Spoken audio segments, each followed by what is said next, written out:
Testing 1, 2, 3. All right, we're live, guys. Today's presentation will review our most recent trade alert where we did predict that the bond market would rally, precious metals would rally, and that stocks would take a hit. This is probably the most important chart as the U.S. trade war escalates, and this is the currency conversion rate of the CNH against the US dollar. That's the Chinese currency. And as we raise the tariffs, they devalue their currency. This causes capital flight out of China and major problems for emerging markets.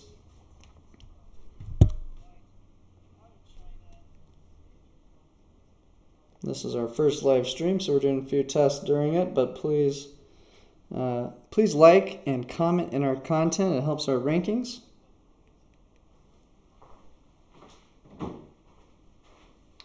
The most recent trade alert we had was as follows. We'll go back to the Friday trade alert. Going to a full screen of this. You can see what we did was we sold the 289 call option against the SPY for $2.50 a share, or $250 a contract. Now this did agree to sell our shares of the SPY at 289, which was 86 cents less than it's worth. So that took away some of the profit on that 250. Then on the downside protection, we bought an in-the-money put option, the 291 put. We had to pay $2.06 for that. So we came out of that trade with a 44-cent credit, and this was our profit loss chart. We were attempting to make up to $1.20 or $120 a contract while risking at most $80. And here's how the trade alert ended up. We can look at our P&L. We were sitting at an 8.56% return. After closing out that trade, we did jump significantly higher. And here's a summary of what happened. The SPY ETF went down in value from 290.18, so I'll show you that screenshot. You can see when we entered the trade the previous Friday, you can see the last trading price was at 290.20, and when we closed out the trade this morning, it was trading at 289.23. So we did have a drop in value. Now notice this, to start the trade out, we were able to collect 44 cents. To exit the trade, we actually didn't have to pay a debit. We collected an additional $1.02. So let's see how that nets out. We lost 95 cents on the underlying asset of the SPY. However, we were able to capture a profit of $1.46 on the option contracts. Now this is called a collar trade. And so we collected 44 cents entering the trade. We collected an additional $1.02 getting out. So that's 51 cents a share. Now, it does cost $30,000 to own 100 shares of the SPY, but if we kept up this type of return consistently Monday, Wednesday, Friday, that would be a potential profit of $8,424 a year of income. So that's a quick look at the most recent trade. What I'll do now is look at some of the content revolving around our trade alert decisions, and we'll look at some of our other portfolios to close this out. So we are seeing more pressure on the conversion rate here. This is very bullish for the dollar, for U.S. bonds, eventually for U.S. equities, but the U.S. equities is much more volatile, and of course for cryptocurrencies. Crude oil continuing to suffer. In this chart, we can see spot price of gold continues to go higher and higher. I believe this trend will continue. Not much of a bid on Bitcoin. I think this will quickly jump to 20K, and that's when we'll start to rotate out of Bitcoin into the altcoins. So right now we're recommending to get your exposure to digital currencies from Bitcoin and not so much from the altcoins. I think once Bitcoin is more overbought, we'll see people starting to diversify out of Bitcoin into these altcoins.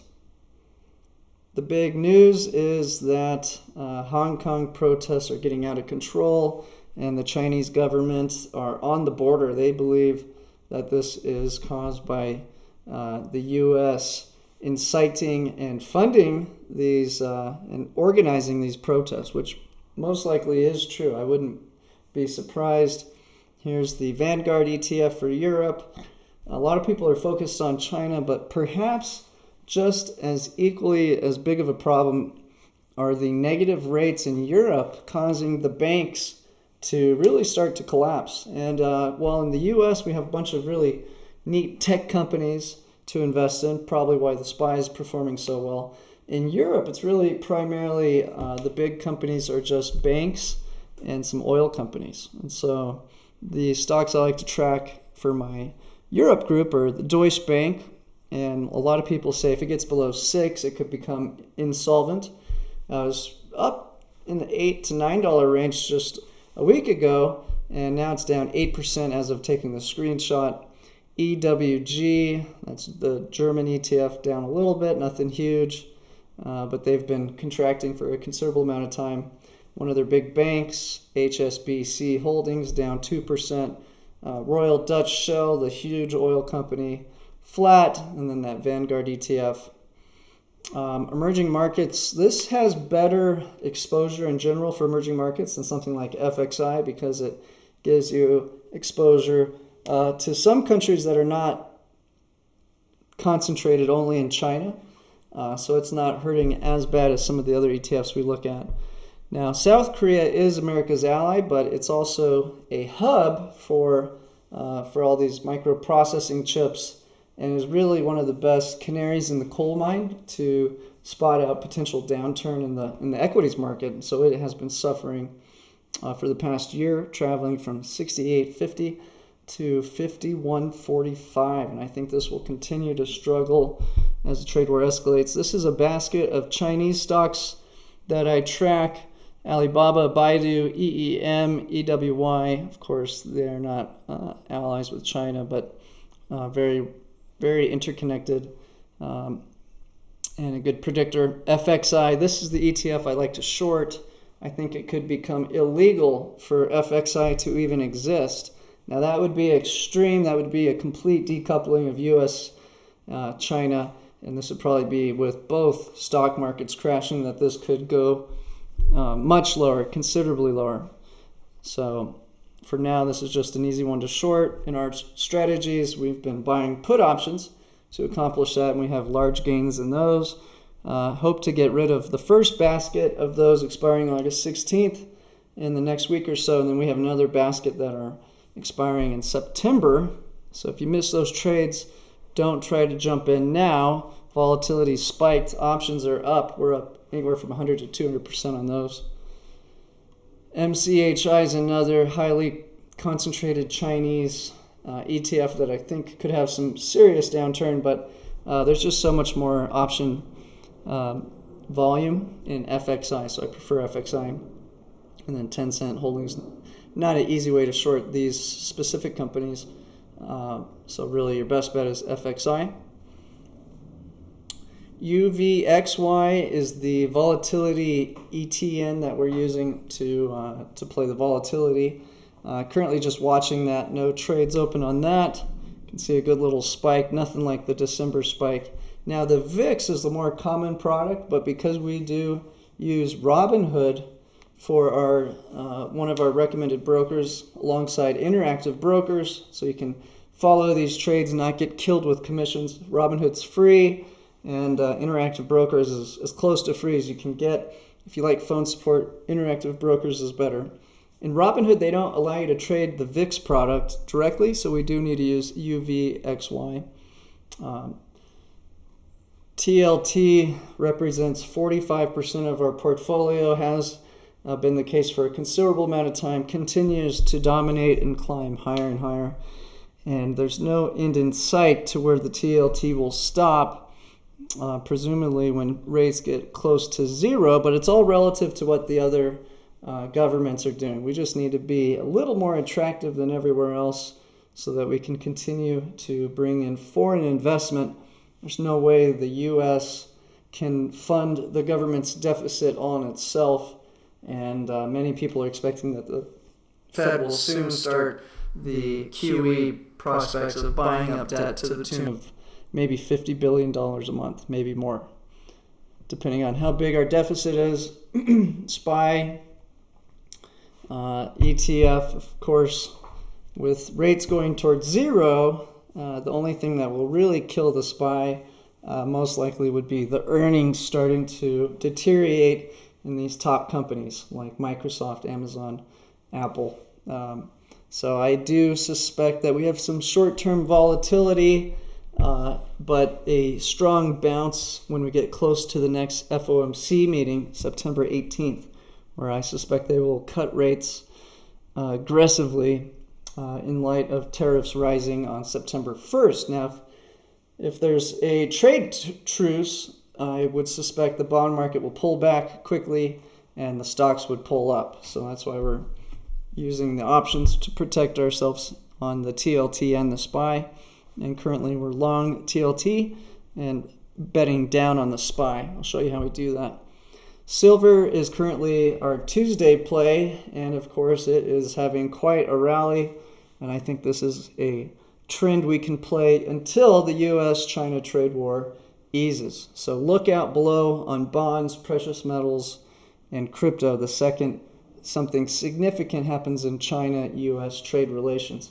My fear, though, is that China simply does not want a resolution and would prefer to crash both economies so that they can come out ahead and create chaos in America, potentially ruin Trump's chance of re-election next year. GLD, we're playing in our Thursday trade coupled with the TLT, headed to new highs. FXI, again, we're short. You can see it's been having some trouble. Could go much lower just to get back to the 2015-2016 scare. These are the key products we're trading, so today we're doing very well on all of them.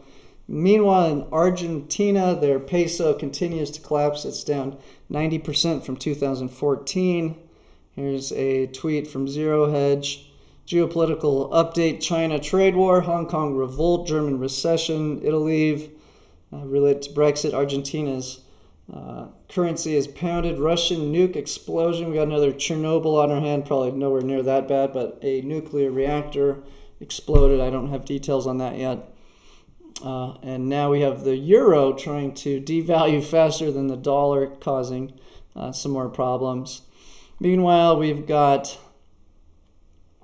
Kim Jong-un shooting missiles left and right, sending supposed beautiful letters to Trump, which probably a load of baloney. We know that they are just trying to aggravate the U.S. and be a chess piece in the U.S.-China trade negotiations. Let me get back to my feed. So if you do go to the description in the YouTube video, there's a link to this doc so you can look at all the visuals, and you can click on these different videos I've reviewed each day. Corn futures are down 6%. Farmers are getting killed. This is critical for Trump's base. So this is also something that the Chinese are targeting to help negotiate on their side for the trade war. Attorney General Barr is investigating the Epstein assassination. I do not think it was a suicide. There should be, they're saying there's not even videos in the area, so a lot of dirt on that story, but should not impact markets too much from my research on that. Alexander Campbell used to work for Ray Dalio, has a good piece out about why he's long gold related to China, which I agree with. This is a Twitter account that's supposedly some sort of representation of the beliefs of the Communist Party. Of course, Twitter is banned in China, so it's a special Twitter account. People's Daily, CPC's official newspaper, will publish a long article Tuesday vowing China can defeat any challenge and pressure of the U.S. The signal sent by this kind of article is stronger than the signal of U.S. senior officials' remarks. The U.S. should not underestimate China's will. So let's go back a moment.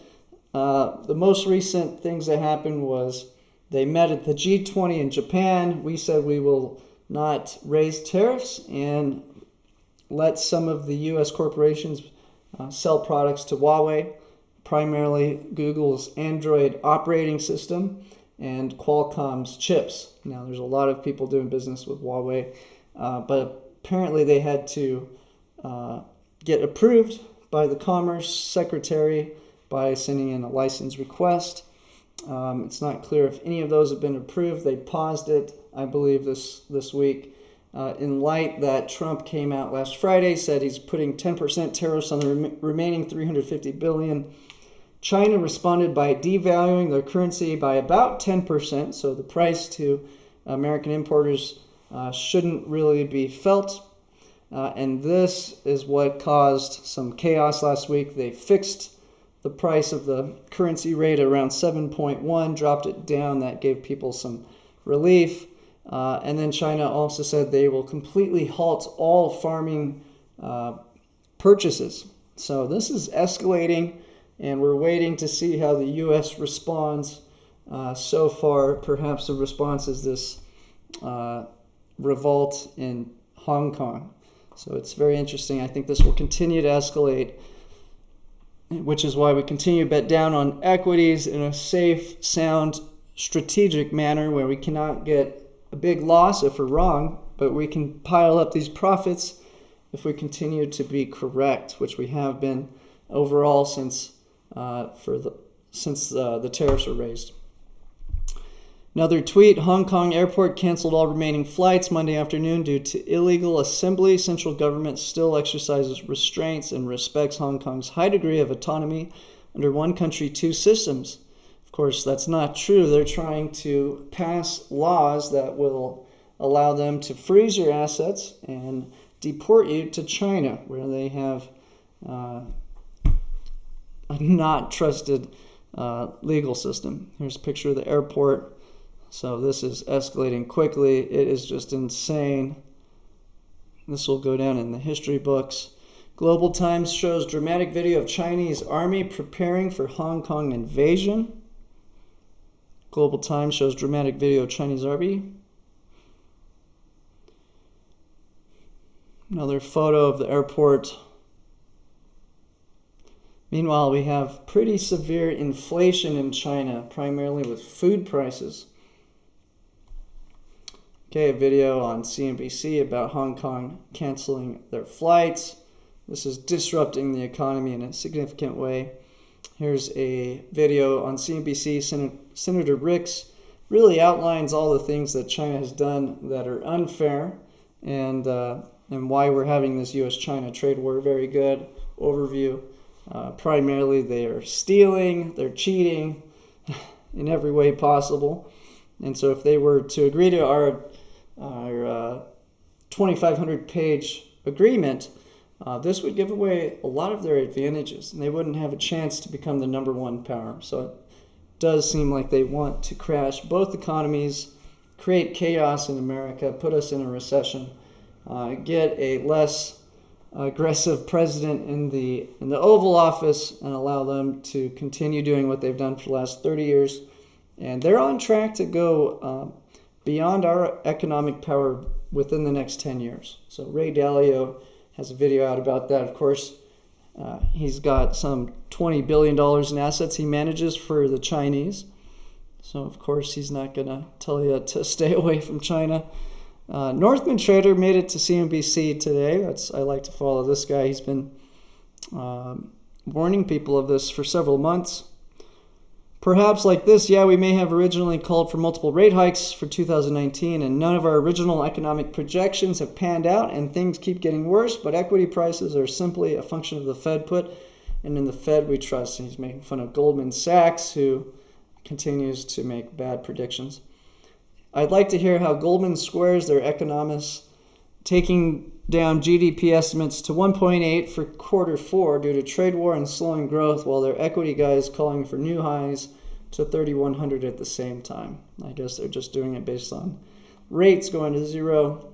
Tracy Alloway. Interesting to see U.S. stock futures take a hit right as the news came out that Hong Kong airport was canceling all flights due to the protest. And of course, this was earlier in the morning. We're going backwards in time right now. China's car sector has been just crashing for about a year with very few prints to the upside. Also, they're starting to have inflation tick up, so their ability to print money and lower rates and ease their economy from financial stimulus is going to be stunted by inflation. If you go back to World War II, look what happened to Germany. This is all very similar to how the world was treating Germany. Wanted to punish them for what they'd done in World War II, or rather World War I, and in the end it ended up collapsing everywhere's economies.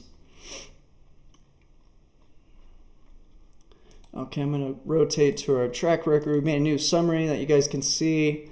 So we have a number of portfolios that combined have this return on a month-to-month basis. Only one losing month in July. We have our Monday, Wednesday, Friday trade, which has a 9.1% return. Currently represents 39% of our portfolio.